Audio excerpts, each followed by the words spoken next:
Roselli Northern supports upstate New York construction with over 400 employees, 250 trucks, 9 ready-mix plants, 4 blacktop plants, and 40 aggregate mines. But their most important number is your bottom line. Contact them today to see why Roselli Northern has been the choice for contractors and project managers across upstate New York since 1929.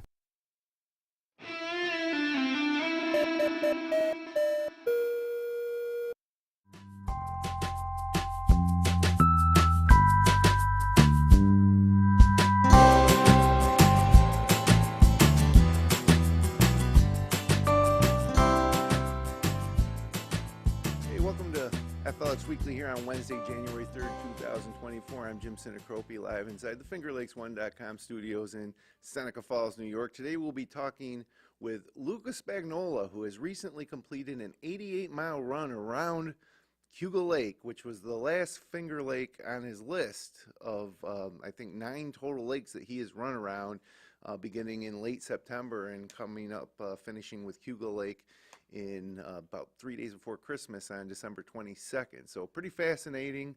I haven't heard of anyone that's done this before, so we're going to talk to Luca about the experience and what that was like. But first, this episode of FLX Weekly is brought to you by GoNetSpeed. The future of connection is here, and it's fiber. Made for how we live and work today, GoNetSpeed fiber is faster and stronger than anything out there. Check availability in your area, as well as plans and pricing at gonetspeed.com, and get ready for fast and reliable fiber internet straight to your home. And also Seneca Falls Acupuncture. Get your glow back at Seneca Falls Acupuncture. Gorgeous skin is rooted in good health and internal balance. Tap into the power of cosmetic acupuncture to maintain beautiful, healthy skin no matter your age. Learn more and book online at SenecaFallsAcupuncture.com. So with that, our first guest of the year here on FLX Weekly, Luca Spagnolo. Welcome to the show, Luca. How you doing? Good. Thank you for having me. So, I mean, this is phenomenal to run around like just one of the lakes. Cayuga Lake is 88 miles. Seneca Lake is 77 miles. And this was all one shot where you're running around these lakes. But, you know, what is this actually called? Like, is this something people do? Yeah, I mean, many people do similar things. I'm not sure if someone has done this in particular before, but you know, many people like to compete in what we call ultra marathons, and just to brief, ultra marathon is essentially anything beyond 26.2 miles. So I guess you could consider some of these lakes to be in that category. Absolutely, yeah. That's I guess Cayuga Lake's like 4 times that length of a marathon.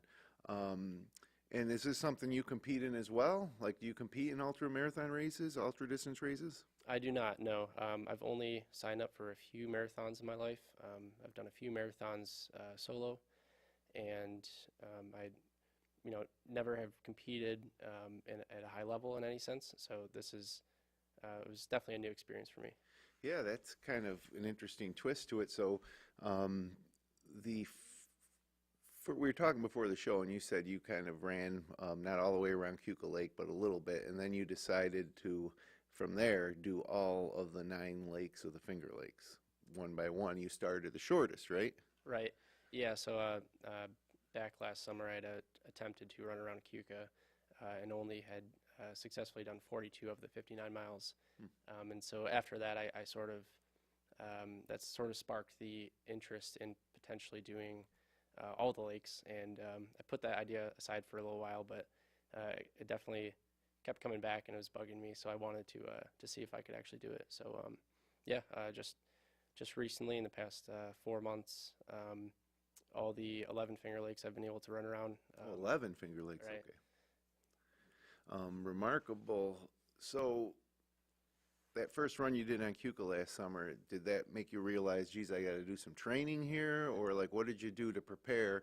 Because the first of the 11 you did in the end of September, and then every weekend you did another, and then when the lakes got a little bigger, you spaced them out by a couple weeks before finally completing the run around Cayuga Lake on the 22nd of December. So like, what type of like preparation or training did you have to do for this, what's been a long, you know, season, I guess, of running around lakes? Yeah, it's funny you asked that. I actually definitely was undertrained for this.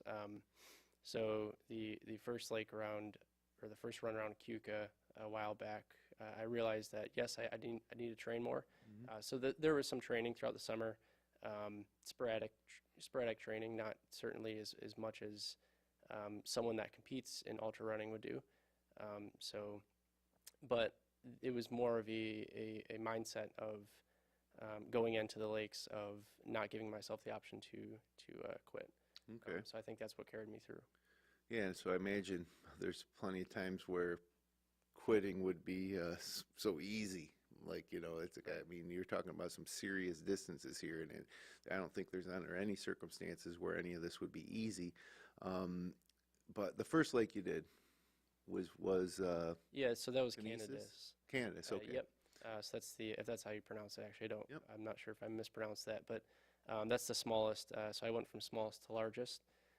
So So how many miles was Canada's? that was only 8 miles, give or take. Okay, so that's like a 5K for you then. Essentially, yeah. I actually hopped over the same day and did Honeyoi right after that. Oh, so you knocked out the first two right off yeah, the back. first two right in the first day, and then from there we just took it 1 week at a time.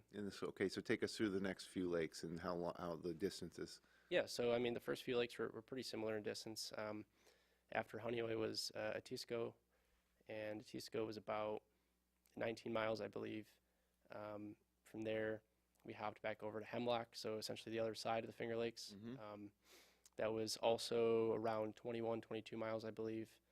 And then from there, Canisius, around the same distance. After Canisius, we went to Owasco, and that's where the mileage started to increase. How big was Wasco? How long? Owasco was about 31 miles, so that was the Okay. first one that was technically over marathon distance. Yeah, and quite a bit too. 7 extra miles. I don't know if anybody's run marathons, but if you can imagine going an extra 7 miles after you were finished. And then Skinny Atlas was even a little longer than Wasco. Yep, that was about 36 miles, so definitely a little notch up. So by the time you did Canandaigua, which was about 40 miles, have you ever run 40 miles at one time before you started that trek around the lake in Canandaigua? So only once, and that was my first attempt of Cayuga. Oh, at Cayuga, right. Right. Okay. Yeah, and that was about just over 40 miles. So I knew I could do 40. I knew I could do Canandaigua.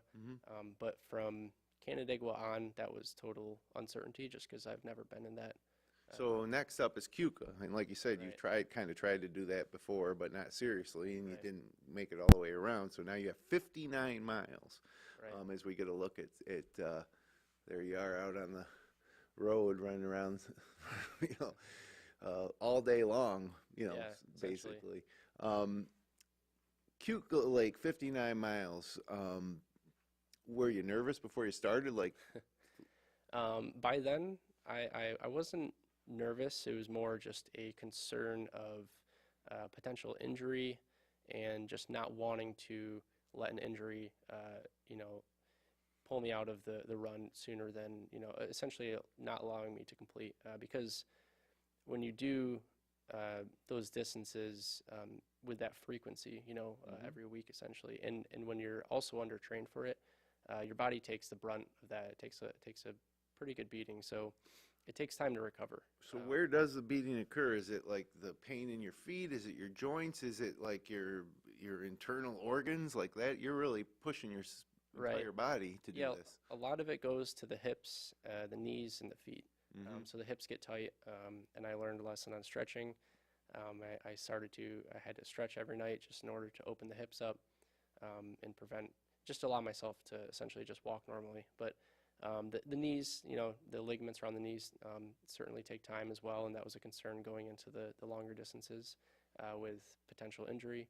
And feet, they always take a beating, with distance, whether if it's losing, toenails or just blisters and Yeah, things just that the take time. repetitive. How many steps are you taking on like a trip around Cayuga? Did you ever think of it that way?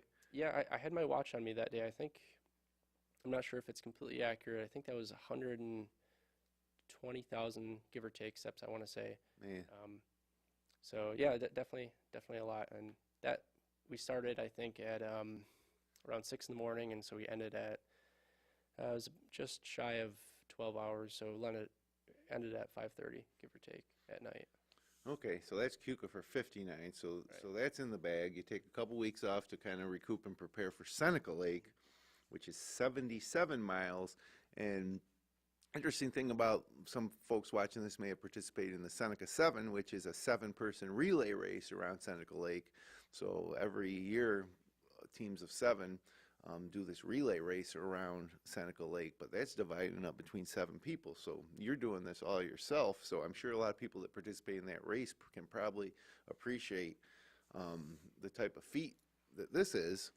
But again, now with Cayuga in the bag, you head to Seneca Lake, 77 miles, and that had to be an intimidating prospect when you started. Yeah, for sure. And the intimidation factor comes from knowing what it's going to look like after the race. And what I mean by that is the process that the body goes through after an ultra or any sort of distance, that puts a beating on the body. It takes time to recover, and knowing that going into that, a run like that, what's going to come out of the backside of that. And so not only the run itself is difficult, but actually what's really difficult is the recovery process, which takes, often weeks. So 77 miles when you're starting early in the morning, right? Yeah. Like real early, like 4 or 5 a.m. early, or? Yeah, so I think we started we started around 6, I believe, for Seneca as well. And where you start? In Geneva, I would assume, somewhere maybe? Yep, right on the north end. Okay. So north end of every lake is where we start. Mm-hmm. We go around the west side, come up the east side. Okay, so kind of counterclockwise? Yep, counterclockwise, yep. Yeah, so you start early, and then what time did you arrive back in Geneva to finish on Seneca Lake? That was definitely pretty late at night. I believe that was around 10:45. Wow. Is when we finished, so definitely a long day. Yeah, no doubt.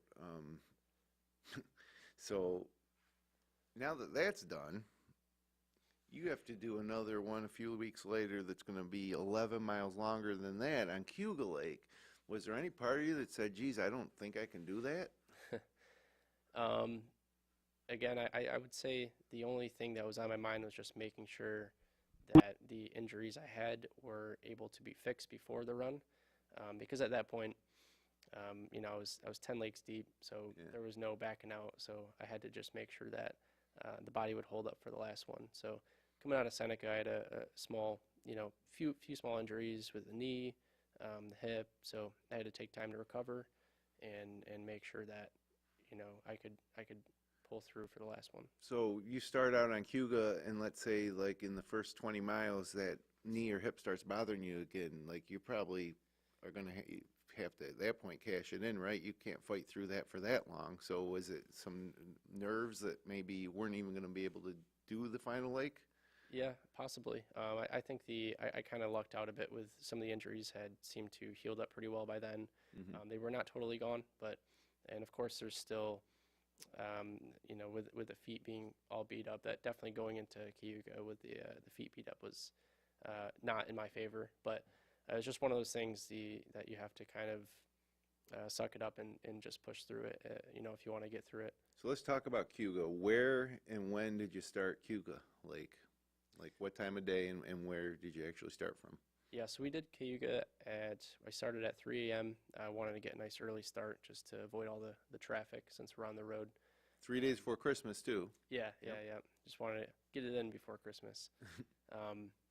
Yeah, so we started early. It was definitely a cold day. I believe it was around 17, 18 degrees that day for at least the first portion until it warmed up in the afternoon. But yeah, we took about 20 hours to finish that. So that finished around 11, 12 at night. So December 22nd at 3 a.m. And so you did finish on the same day. It didn't span like multiple days. Yeah. And where did you start on Cayuga Lake? Near Montezuma, or? Yeah, right up the north end. We just found a local church that allowed us to use our parking lot, and we just started from there, made our way down the west side, came back up the east. Okay, so was there a tremendous sense of accomplishment when you finally finished at 11 p.m. on December 22nd? Like Um, you've done it at that point, which is right. seemingly impossible thing. Yeah, I think actually the thing I felt the most was a sense of relief that it was over. Uh, that definitely overshadowed anything else, just because when you go through the process of physically and mentally enduring something for a period of time, sometimes you just want it to be over. So the sense of relief certainly was there, but yeah, definitely a sense of accomplishment as well. But So I gotta ask you, you mentioned like relief that it's over and so much concern about injury and all. Like why do it? Like why did you do this? um, for me, it's about growth. So it was about um, finding what I'm really capable of, and that doesn't always necessarily mean, of course, training is smart, and if I were to ever do it again, I would train, Hmm. properly train for it. Um, but it's really about pushing yourself truly to your limit and seeing what comes out the other end. And I think a lot of people would surprise themselves if they push themselves more often and did something that they thought would not be attainable, but just left that doubt aside and just try to do it and see what might happen. So resilience, I suppose, I guess, Right. is the biggest trait you would need to do something like this. I mean, I've talked to some of my friends who have run marathons who weren't even very athletic, that you wouldn't think would do that kind of thing, and Right. they say the same thing. Well, you could do it too. You just don't quit. You just don't Yep. stop Yeah. going. If you don't give yourself the option to quit, that's kind of what happens with these long runs. Is you kind of go through it's a process. The first maybe half of the run, the first 40 miles, you're just like you're thinking about those last 40 because it's gonna suck, and Hmm. the deeper you get into a race, the more it hurts. But once you get past a certain point, the body knows and the mind knows that you're not gonna quit, and so you just sort of kick into overdrive, and you don't think about it, and you realize that you're there to finish the job, and you don't stop until you're done. Yeah, that's amazing. Especially like I say, 88 miles on Cayuga Lake in one day. Essentially, you're on the move from 3 a.m. to 11 p.m. Um, yeah, pretty impressive. And I got a lot of questions for you about all this stuff that maybe our viewers are also hoping I'll ask as well. But first of all, you're from Barker, New York, north of Lockport, 21 years old, went to RIT, currently living in Rochester, working as an electrical engineer. And did you mention this to any like your coworkers or friends? Like, and what was their response? Like when you were thinking about doing this? Sure. Yeah, I definitely mention it to family and friends, and they some people think it's great. Some people look at you kind of funny, and they wonder what's going on. Why would you want to do that? But I certainly enjoy seeing people's reactions, and yeah, yeah, So you weren't out there alone. I mean, you could see somebody was filming, obviously. yeah. Who was that, and did they accompany you on all these runs? And what kind of support role did they play? Did you need support? It's not. I don't Yeah. think it's something you want to do out there by yourself in case something was to go wrong. Yeah, it's certainly smart to have someone with you. So I hired a friend who's a film major at RIT, and essentially she followed me around all the lakes. She filmed the whole process and also was sort of my support system. So she had food in the car, food, extra water, other supplies that I needed that I couldn't carry with me. So whenever I needed to stop, take a break, eat, drink, that was the support system. So And so she would be in a car, yep. and probably she didn't follow you along at 3 miles an hour. No, She no, would no. pull up ahead and Yep. wait for you. Okay, I gotcha. Um, so about drinking and eating, using the bathroom. How does all that stuff work? I mean, on an 88-mile run around Cayuga Lake, did you stop to eat? Did you eat while you were going? Like, Yeah, yeah. So nutrition was something I learned through all these runs. That's very, very critical for success. Because unfortunately, you can't will your way through, certain conditions when your blood sugar drops to a certain level or something like that. So you mhm. have to consume sugar at a certain rate. You have to consume potassium at a certain rate, which your body burns through when you're running really quickly. You have to consume, water at a certain rate, or some sort of fluid. Yeah. So I have, a running pack on, and I'm essentially drinking, every couple miles, a little bit, a few sips, eating something small, granola bar, or something with salt in it, taking maybe a glucose pack every 10, 15 miles. And for the longer runs, you want to also eat because you're burning through thousands and thousands of calories. So I would take a break maybe every 20 miles to eat, a sub or a sandwich to allow me to keep going, to boost the energy. So you take these 20-mile breaks and you stop completely and you eat a sub. Mm. I mean, does it feel good to just not be moving and eating? And is it hard to be like, all right, here we go? Yeah, Get back out there. It's certainly, it's a sort of a moment of peace when you're not moving. So it definitely helps sort of clear the mind, and it's sort of like a reset button. Is it something that, when you do something for this long, like you can't at the beginning look forward to the very end. So do you like look forward to certain points, like, and that's what you focus on? I'll just get here now and have that sub, and then we'll worry about the next 20 miles. Yep, that's what it comes down to when you start really becoming, or when you experience the discomfort that naturally comes with running. You have to break down the long run into segments essentially, and it's hard to do that sometimes because you can't help but think of how many more hours or miles you have. But what's important is to try to break it down and think about that next aid station, or that next stop you have where you can eat or drink, or maybe that next mile marker where okay, at this point at least I'm 50% of the way through or 60% of the way through. So it's definitely important to break it down into little chunks. So 11 lakes, you've seen the region, I think, from a perspective that nobody else has. Was there some highlights from all these runs that stood out, some favorite towns or parts, or just anything that was unexpected or memorable? Yeah, I mean, there's a ton of beautiful scenery throughout the Finger Lakes. Honestly, it's really hard to pick a favorite. It's interesting how some of the lakes are super populated. Running around Cayuga, for example, you have a house, every 50 or 100 feet along the entire perimeter of the lake, whereas maybe Hemlock has maybe 5 houses around it. So it's interesting to see how certain lakes attract a huge population, whereas others are sort of left aside.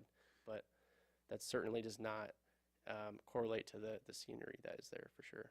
So when planning these runs, I mean, there's obviously the main routes around each lake, but did you try to get closer to shore as much as you could because, I mean, that actually would make it a little shorter over time, I think, when you add it all up. But like, for instance, on Cayuga Lake, you would have been coming up the east side towards Seneca Falls to end it. There's Lower Lake Road and then there's Route 89. Like, do you hug the shore as much as you can? Do you plan it out with Google Maps?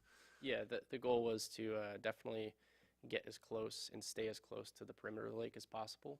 So beforehand, I would route out the map on Google Maps and see which turn I'm going to make, where, and the closer I could stay to the lake, the better. And that kind of also, like you said, it shortens the distance. Yeah.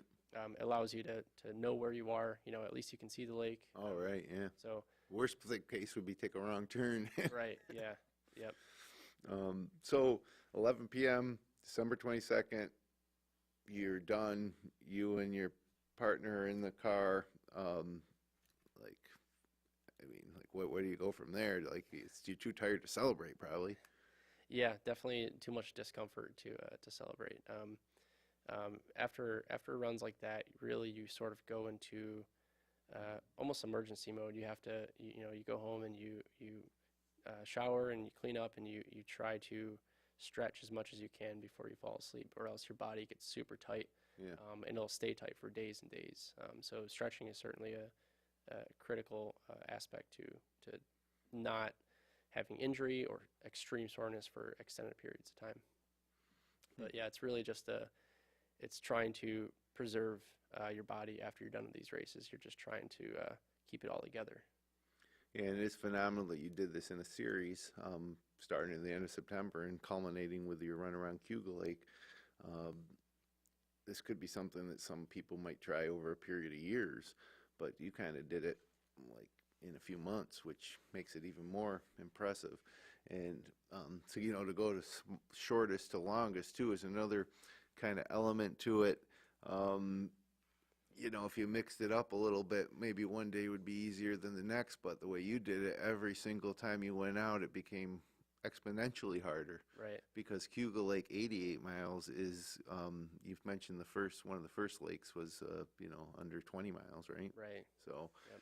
um, Yeah, I think it's a good way to work your way up in mileage that helps prevent injury, and it's sort of a mental game as well. If you can do 8 miles, then maybe you can do 15. If you know you can do 15, maybe you can do 20. And so you sort of work your way up, not only physically but mentally, and just kind of build on top of one another.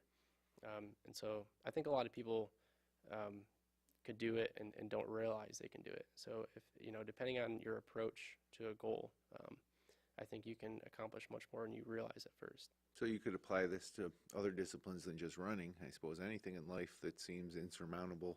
Certainly.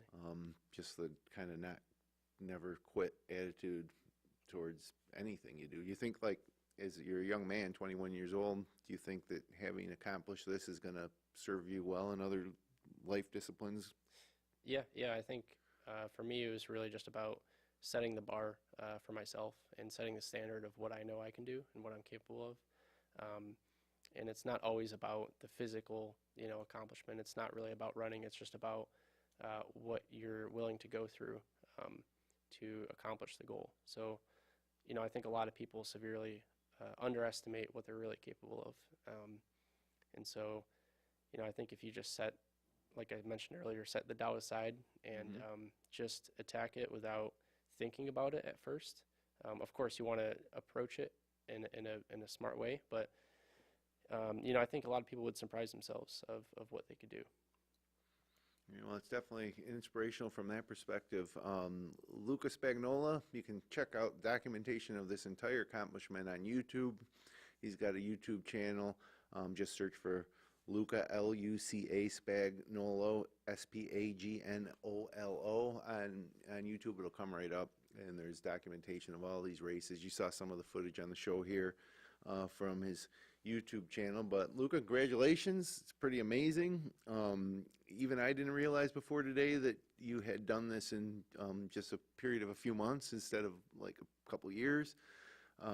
Definitely, if anybody knows anybody else has done this, let us know. I think you're the first person to ever do this. I think people have biked around all the lakes for sure. We talked to a gentleman once who swam the length of Seneca Lake.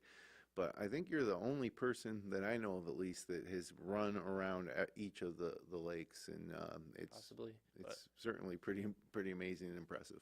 Yeah, I might be, but I certainly hope I'm not the last. So. Yeah, all right. Yeah, that's great. Well, congratulations, and thanks for sharing the story with us, and hopefully you got some good rest over the holidays. Thank you. Thank you for having me. Take a quick look at the weekend weather here. I mean, it's going to be more wintry than usual. It's still not really January here in the Finger Lakes, but coming up on Friday, we're looking at mostly sunny skies with a high near 33, west wind at 8 to 13 miles an hour. Getting down to 24 on Friday night, and then Saturday, there's a northeaster moving up the coast. It's probably not going to affect us too much here in the Finger Lakes, but things can change with the weather, so keep an eye on our local weather center. Saturday, a chance of snow after 1 p.m., high near 36. A southeast wind, and then Saturday night there's a better chance of some snow, maybe some mild accumulation of up to an inch at the most, low around 28, and then Sunday snow showers will be ending in the morning, otherwise cloudy with a high near 35. Back to work on Monday for the first full work week of 2024, mostly cloudy with a high near 37. Do you have any plans this weekend? Right now it's just recovery. Yeah, I wouldn't make any plans for anything if I were you for a while. Yeah. Well, again, thanks for joining us. Congratulations. Thank you. Happy New Year. You too.